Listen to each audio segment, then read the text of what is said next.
نیشابوری ها هی جیمی و عین رو خیلی غلیظ تلفظ میکنن. هی جیمی و عین.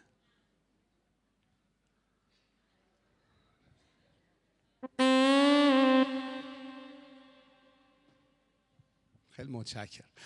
لهجه اینی که میگم واقعیت داره. یه آقای نیشابوری میاد تهران برمیگرده، نیشابور بهش میگن تهران چطور بود؟ خوش گذشت؟ گفت ای بد نبی، فقط یک مقداری با لهجه بیان. تهرانی‌ها رو میگفت با لهجه‌ن. دست نمیزنی.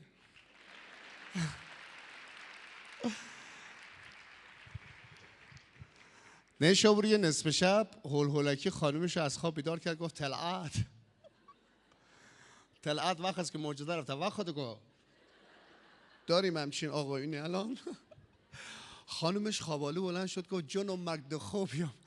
چه کار رفته؟ گفت وقت زن. رفتم در دستشویی را باز کردم، چراغش روشن رفت. باز در دستشویی را بستم، چراغش خاموش رفت. خانومش گفت ای خاک با همسرت باز دمندو یخچال ماجیش کرده ای. دست نمیزنی مایی بزنی. خیلی ممنون. لهجه قوچان کرد میگه اگه خواستی تو زندگی قدم‌های بزرگ ورداری بهتره شلوار کردی بپوشی تا بتونی راحت قدم برداری. لهجه بسیار شیرین یزد. میگن یزدیا اقتصادشون خیلی قویه. یه خانومی از تهران موهاشو مش کرده بود، رفت یزد. وارد یزد که شد یه خانم یزدی رسید بهش گفت معذرت میخوام رو سرتون چیا؟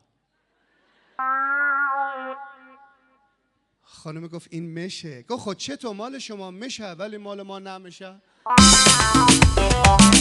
صدای دستاتون محکم میشه نمیشه. ایشالا هر جا هستم خوب و خش باشه بره یزد یا دست بزنه.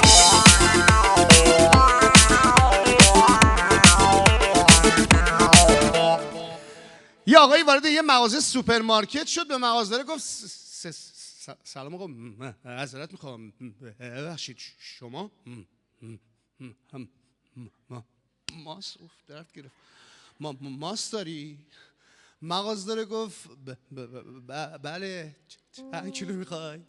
یارو گفت 1 کیلو بدی کافیه. مغازه‌دار بهش گفت یه جلسه وایسا الان واسات میارم. همین که داشت با این صحبت میکرد یه نفر دیگه وارد مغازه شد، به مغازه‌دار گفت سلام. مغازه‌دار گفت سلام چطوری؟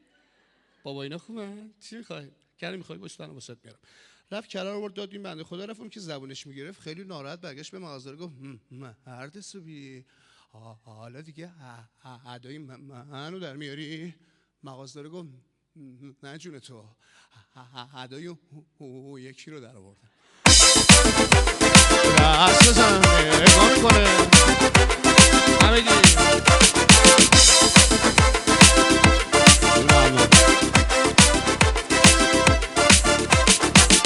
بزرگترها سرمایه های زندگی ما هستن. میخوام لهجه مشهدی بگم. یه مادر بزرگ پیر مشهدی از مشهد میخواست بره تهران، رفت ترمینال سوار اتوبوس شد، نشست صندلی پشت سر راننده، اتوبوس راه افتاد.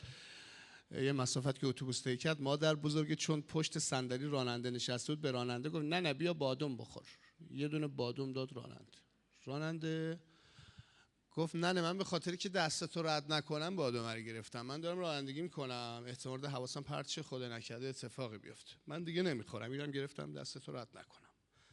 5 دقیقه بعد نه بیا بادم بخور.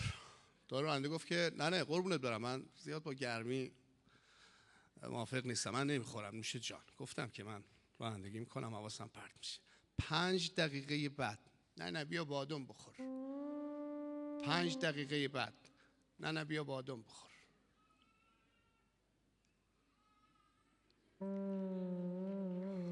تا حالا لطیفه به این خنکی شنیده بودی؟ 5 دقیقه بعد نه بیا همیشه 5 دقیقه یه دونه بادم میداد راننده. نرسیده به تهران 900 خورده کیلومتر. راننده دیگه به عصبی شد برگشت گفت نه اینجوری که نشد که تو هرچی بادم داشتی هم مشهد دادی ما خوردیم که خودت چی پس؟ مادر بزرگ گفت ای نه ما که دندون ندارم که. این از این شکلاتای مغز دارن. نه شکلات چمو موموکم مغزش بادم در همودم تو بخوری. حالا هر کی دست نزنه میگم ننه بهش بادم بده. ننه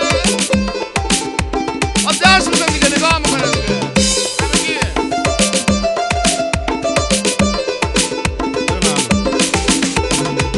مشهدی یه گاوی داشت، گاوه رو اولش میداد سمت اتاق خوابش، به اصطلاح طویل گاوه لج کرده بود، نمیرفت. دفعه اول، دوم، سوم، چهارم، پنجم هرچی مشهدی انرژی مصرف کرد، عرقی گاوه رو هولش داد، گاوه نرفت. جالبش اینجاست دفعه ششم داشت گاوه رو هولش میداد، صدای گاوه در اومد. گفت مو. مشهدی گفت صداتی بر پای یار ما تو نداریم که. هفته نمیریم و خودم برام دست بزن دیگه. چیکاره؟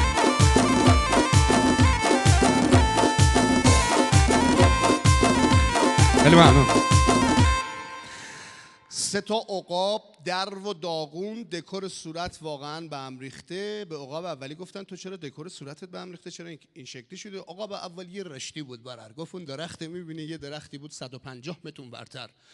گفت یه بچه مری زیر اون درخت نشسته بود، تا آمدیم چنگول بزنیم ببریم یه افعی زد پدر ما رو در بود. عقاب دومی قزوینی بود.